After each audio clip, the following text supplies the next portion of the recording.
Welcome all. इस video में Nifty और बैंक निफ्टी दोनों का एनालिसिस देख लेते हैं 3 अक्टूबर के लिए, थर्सडे के लिए, क्योंकि सेकंड को आपको पता है 2 अक्टूबर को मार्केट क्लोज रहेगा, हॉलीडे, सीधा थर्ड को ओपन होगा और थर्सडे का दिन भी है, निफ्टी की भी वीकली एक्सपायरी है। तो एनालिसिस को थोड़ा ध्यान से देखने की कोशिश करिएगा और समझने की कोशिश करिए, क्योंकि देखिए मार्केट में जो सेल साइड का मोमेंटम आ रहा है तो अपॉर्चुनिटीज अच्छी बन सकती है। ऐसा नहीं कि बियरिश ही बन सकती है, बुलिश भी अपॉर्चुनिटी बन सकती है, क्योंकि सपोर्ट के पास भी है। हम सब चीज़ें डिटेल में डिस्कस करेंगे, लेकिन उससे पहले देख लेते हैं कि ट्यूसडे के लिए क्या एनालिसिस किया था, क्योंकि बैंक निफ्टी की एक्सपायरी भी थी तो हमने क्या एनालिसिस किया था। देखिए एनालिसिस के हिसाब से अगर देखा जाए ना, पहले तो मार्केट की कंडीशन देखिए। मार्केट पूरा के पूरा साइडवेज था ट्यूसडे के दिन, आप यहाँ पे देख भी सकते हो, 5 मिनट का चार्ट लगा के रखा है। निफ्टी और बैंक निफ्टी दोनों भी बिल्कुल रेंज में यहाँ पे रहे और क्लोजिंग भी रेंज में दी है। और एनालिसिस के हिसाब से देखा जाए तो मूव तो आया है, लेकिन वहाँ ट्रेड नहीं बना और उसके बाद कोई सेटअप भी नहीं बना। तो मेरा पर्सनली बताऊँ तो निफ्टी में भी कोई ट्रेड नहीं मुझे मिला और बैंक निफ्टी में भी नहीं, तो मैंने अवॉइड कर दिया क्लियरली। और कोई बड़ी बात नहीं, अवॉइड किया तो अच्छी बात है, क्योंकि मार्केट ने यहाँ पे कोई मोमेंटम भी नहीं दिया तो हम लॉस से भी बचे हैं। देखिए हमने एनालिसिस में क्या देखा था, निफ्टी में यहाँ पे ये लेवल मार्क की थी, चाहे तो मैं फिर से मार्क कर देता हूँ। ये लेवल मार्क की थी हमने 790 की, राइट। ये 790 की लेवल है। हमने डिस्कस क्या किया था कि अगर इस लेवल के आसपास ओपन होता है तो एक बुलिश मोमेंटम दिखा सकता है मार्केट, यहाँ पे हमें एक बाउंस बैक दिख सकता है। तो देखिए वहाँ से अगर देखा जाए ना, ओपनिंग के बाद देखिए ये सपोर्ट टेस्ट होने के बाद मार्केट ऊपर गया, लगभग 120 पॉइंट की एक ही कैंडल है ये, ठीक है। मोमेंटम आया जरूर, लेकिन एक चीज़ समझिए, एंट्री मिली या नहीं मिली, यहाँ पे एंट्री नहीं बनी ना, क्योंकि फर्स्ट 5 मिनट कैंडल पे वैसे भी हम ट्रेड नहीं लेते और फर्स्ट 5 मिनट कैंडल ने सपोर्ट भी टेस्ट किया और 120 पॉइंट का हाई भी लगा दिया। हाँ, ओपनिंग के बाद एक दो छोटी कैंडल यहाँ बनती और ब्रेकआउट आता तो फिर ये कैच कर सकते, तो यहाँ पे ट्रेड ही नहीं बना, ठीक है, क्योंकि यहाँ हमें सेटअप नहीं बना, तो हमारा सेटअप नहीं बना तो हमने अवॉइड कर दिया यहाँ पे ये ट्रेड। उसके बाद मार्केट धीरे धीरे नीचे। अब हमें क्या था कि पुट लेना है तो कहाँ लेना था, हमने डिस्कस क्या किया था कि 25,790 जो लेवल है इसके नीचे अगर सस्टेन करता है और कोई ब्रेकडाउन देता है तो पुट लेंगे। अब यहाँ पे हुआ क्या, देखिए मार्केट कंटिन्यू धीरे धीरे धीरे धीरे ब्रेक किया इस लेवल को। अब आपको रूल पता है क्या है, हमारे प्राइस एक्शन के रूल क्या कहती है कि अगर मार्केट किसी भी सपोर्ट के ऊपर बहुत ज़्यादा कंसोलिडेट करके ब्रेक कर रहा है डायरेक्ट, तो हम डायरेक्टली एंट्री लेते हैं, ठीक है। लेकिन इस केस में क्या हुआ, धीरे धीरे ब्रेक किया, तो ऐसे केस में हम क्या करते हैं कि इसके नीचे हमने डिस्कस भी किया था कि इसके नीचे वो सस्टेन करने के बाद ब्रेकआउट बना है, सस्टेन तो किया इसके नीचे, लेकिन देखिए यहाँ पे कंसोलिडेट किया लेकिन नीचे के साइड ब्रेक ही नहीं कर पाया, फिर से यहाँ पे कंसोलिडेट किया लेकिन ब्रेकडाउन ही नहीं दे पाया, तो यहाँ पे हमारा पुट साइड का भी ट्रेड नहीं बना और फिर मार्केट ने इस लेवल को ऊपर ब्रेक कर दिया। तो अगर किसी भी लेवल को एक बार सब टेस्ट कर रहा है, सेकंड टाइम टेस्ट कर रहा है, थर्ड टाइम फिर ऊपर आ रहा है, नीचे आ रहा है, तो ऐसी लेवल का इंपॉर्टेंस खत्म हो जाता है, तो यहाँ पे हम कोई ट्रेड नहीं प्लान करते। तो उस हिसाब से यहाँ पे कोई ट्रेड नहीं बना। और बैंक निफ्टी में भी देखिए ये लेवल हमने डिस्कस किए थे, 52,900 की लेवल थी, चाहे तो मैं इसे भी मार्क करता हूँ, देखिए ये लेवल है और 52,900 से यहाँ पे भी 300 पॉइंट की एक कैंडल बनी, लेकिन क्या फ़ायदा हमारा, यहाँ पे कोई हमें एंट्री का सेटअप नहीं बना तो यहाँ ट्रेड नहीं बना। उसके बाद ये नीचे गया 52,900 के, फिर से ऊपर आया तो यहाँ पे भी साइडवेज ही था मोमेंटम, कोई सेटअप ही नहीं बना, ना पुट साइड का ना कॉल साइड का, ठीक है। आप ज़रूर मुझे कमेंट में बताइए क्या आपको कोई सेटअप मिला, आपके एनालिसिस के हिसाब से हो सकता है आपको बीच में यहाँ पे कोई सेटअप मिला होगा, आपने प्रॉफिट किया या नहीं किया, मुझे ज़रूर बताइए। और वीडियो को अब तक लाइक नहीं किया तो ज़रूर लाइक कर दीजिए। चलिए देखते हैं अब कि हमें थर्सडे के लिए कैसे ट्रेड प्लान करना है, क्योंकि थर्सडे का दिन मतलब एक्सपायरी का दिन है, ठीक है। तो चलते हैं निफ्टी का एनालिसिस देखते हैं। सबसे पहले 15 मिनट चार्ट ओपन कर दिया, उसके बाद बैंक निफ्टी का भी देखेंगे, ठीक है। देखिए अब 15 मिनट चार्ट ओपन कर दिया, एक चीज़ समझिए, मार्केट ने यहाँ पे मार्केट में चल के आ रहा है ये ओवरऑल समझिए। यस, बैंक निफ्टी में ये जो वीकली कैंडल बनी है, शूटिंग स्टार कैंडल बनी है, वीक कैंडल है, तो उससे सेलिंग प्रेशर तो यहाँ पे हमें मार्केट में ये तो समझ में आ रहा है। लेकिन क्या मार्केट ने ट्रेंड अभी बनाया, देखिए अभी तक ट्रेंड नहीं बनाया, क्योंकि मार्केट कंटिन्यू बुलिश था। कंटिन्यू बुलिश जाने के बाद ये सेलिंग आई है, सिर्फ सेलिंग नहीं, ये हो सकता है प्रॉफिट बुकिंग हो या फिर थोड़ी रिट्रेसमेंट हो। कभी भी मार्केट देखिए ऐसे ऐसे ऐसे नहीं जाएगा, एक रिट्रेसमेंट करेगा और फिर जाएगा, तो ये रिट्रेसमेंट भी हो सकती है। क्योंकि ये सेलिंग कब कह सकते हैं हम, कि मार्केट ने यहाँ पे ये सेल होने के बाद थोड़ा ऊपर जाने की कोशिश की, लेकिन यहाँ पे बायर सस्टेन नहीं कर पाए, फिर से सेलर आ गए और ऐसा स्ट्रक्चर बन गया। देखिए ऐसे जब स्ट्रक्चर बनता है ना, लोअर लो, तब कहते हैं कि हाँ अब सेलिंग में स्ट्रक्चर कन्वर्ट हुआ है। या फिर मान लेते हैं इसी लेवल के आसपास अब देखिए बाइंग हो रही है, थोड़े थोड़े सपोर्ट बन रहे हैं। अब हो सकता है यहाँ पे एक दो दिनों में क्या होगा, मार्केट ये लेवल ब्रेक कर देगा, तो फिर समझ में आएगा कि हाँ सेलिंग प्रेशर ज़्यादा है, क्योंकि बाइंग ट्राई हुई है बट सेलर्स ने यहाँ पे नीचे लेके गए मार्केट को, तो तब कह सकते हैं सेलिंग है। अभी चांसेस बहुत है मार्केट में कि यहाँ से भी ऊपर जा सकता है मार्केट, ये रिट्रेसमेंट फिर ऊपर जा सकता है। ठीक है, तो हम देखते हैं कि हमें कैसे ट्रेड प्लान करना है। देखिए अगर निफ्टी की बात करें ना तो यहाँ पे एक सपोर्ट लेवल है, हमने पहले भी ये डिस्कस की थी 25,720 से लेके 25,700, 725 से लेके 700। ठीक है, ये एक लेवल आप जोन मार्क करके रख सकते हो, ये है एक स्ट्रॉन्ग सपोर्ट। अब मार्केट देखिए उसके आसपास ही क्या कर रहा है, सपोर्ट बनाने की कोशिश कर रहा है, लेकिन अब तक इसे टेस्ट नहीं किया है। कभी भी क्या होता है ना, मार्केट सपोर्ट के ऊपर अगर होल्ड करे ना तो यहाँ से ब्रेकआउट देखिए जाता नहीं हो, एक बार वो टेस्ट करता है लेवल फिर जाता है।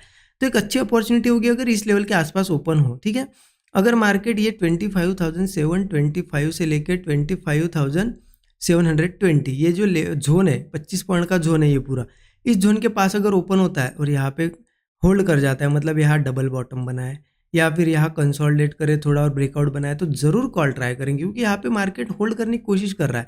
कॉल ट्राई करेंगे। स्टॉप लॉस कितना होगा, इंडेक्स में स्टॉप लॉस रखना है, ध्यान रखना। बहुत से लोग पूछते हैं कमेंट में इंडेक्स में रखना है या ऑप्शन में कम होगा स्टॉप लॉस। मैं इंडेक्स की बात करता हूँ यहाँ पे। इंडेक्स में स्टॉप लॉस 20 से 25 पॉइंट, ज़्यादा से ज़्यादा मैक्सिमम 30 पॉइंट रख सकते हो।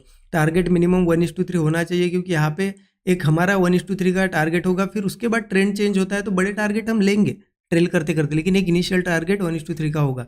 मतलब 30 पॉइंट का अगर स्टॉप लॉस है तो 90 पॉइंट का टारगेट हो जाएगा, राइट।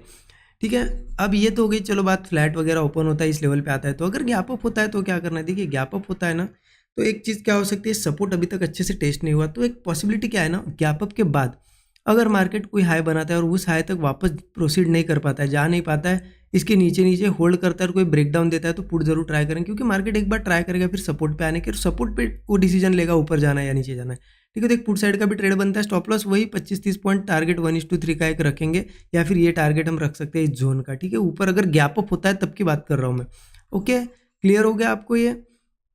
अभी इतना भी आपको समझ में आ गया कि चलो सपोर्ट के ऊपर मिलता है तो बाय कर सकते हैं, ऊपर अपर ओपन होता है तो सेलिंग की भी एक अपॉर्चुनिटी है। कब, लेकिन वो कंसोलिडेट करके नीचे ब्रेक करे, या फिर वो चलता ही जा रहा है ऊपर चलता है तो फिर छोड़ दो, जाने दो, फिर हम देखेंगे बैंक निफ्टी में देखेंगे कैसे क्या करना है। ठीक है, हाँ एक चीज़, अब मार्केट यहाँ ओपन होकर नीचे जाए या गैप डाउन हो, एक बार अगर ये 25,700 लेवल है, 720 नहीं सॉरी 700 से 725 है। ठीक है, अगर 25,700 के नीचे जाए, गैप डाउन से जाए या फिर यहाँ ओपन होके जाए, एक बार 25,700 के नीचे अगर वो कंसोलिडेट करने लगे, ठीक है, अगर कंसोलिडेट करे और इसके नीचे ब्रेकडाउन मिले, मान लेते चलो गैप डाउन भी हुआ इसके नीचे और यहाँ कोई स्ट्रक्चर बना रहा है, ऊपर जाने की कोशिश कर रहा है लेकिन जा नहीं पाया और ब्रेकडाउन दिया, क्योंकि इसके नीचे गैप डाउन हुआ मतलब वो खुद में ही ये समझो बियरिश ही हो गया डायरेक्टली। ठीक है, 700 के नीचे, इसके नीचे फिर हम पुट साइड का ट्रेड प्लान करेंगे। स्टॉप लॉस वही 25-30 पॉइंट का, टारगेट 1:3, क्योंकि इसके नीचे स्टॉप टारगेट आ जाएगा, ये एक सपोर्ट है 25,600 पे, और इसके भी नीचे जाता है तो एक 25,520 का टारगेट है। ठीक है, क्लियर है। सपोर्ट कहाँ पे है नीचे, 25,600 और 25,520। इसके नीचे 700 के नीचे हम बियरिश जा सकते हैं, इसके ऊपर ऊपर तो थोड़ा बुलिश है, लेकिन गैप अप में एक सेलिंग की अपॉर्चुनिटी बन सकती है।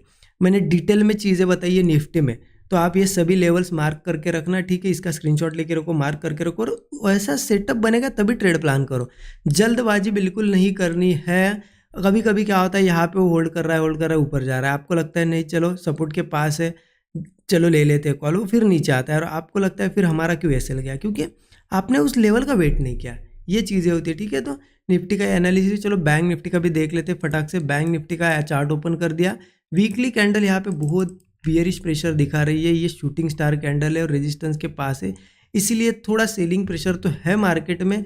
फिर भी देखिए अभी तक स्ट्रक्चर नहीं क्रिएट हुआ है। आप छोटे टाइम फ्रेम पे भी देखिए, 15 मिनट का भी टाइम फ्रेम ओपन करता हूँ मैं, स्ट्रक्चर क्रिएट नहीं हुआ है। देखिए ये रैंडम सेलिंग आई है, मतलब ऊपर से सेलिंग आई, गैप डाउन करके भी सेलिंग आई, अब होल्ड कर रहा है।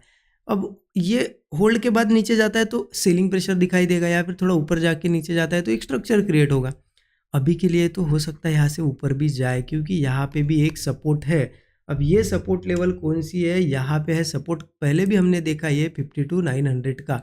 ठीक है, आपको यहाँ पे दिखाई दे रहा है कि 52,900 के नीचे थोड़ा गया मार्केट, लेकिन आप 1 आवर चार्ट देखोगे ना तो मुझे अभी भी क्लोजिंग नहीं दिखाई दे रही है। बड़े टाइम फ्रेम पे देखिए वीक्स बनी है, सिर्फ इसके ऊपर ही क्लोजिंग है, तो इसलिए मुझे लग रहा है कि सपोर्ट अभी भी इंटैक्ट है।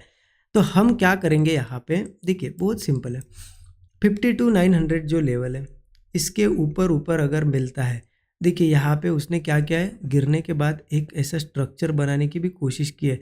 अगर ऐसा कोई ब्रेकआउट मिलता है यहाँ पे ओपन होके ब्रेकआउट, तो कॉल ज़रूर ट्राई करेंगे। सस्टेन करके ब्रेकआउट आए तो और अच्छी बात है, ठीक है। स्टॉप लॉस वही 40 से 50 पॉइंट मिनिमम रखना है हमें।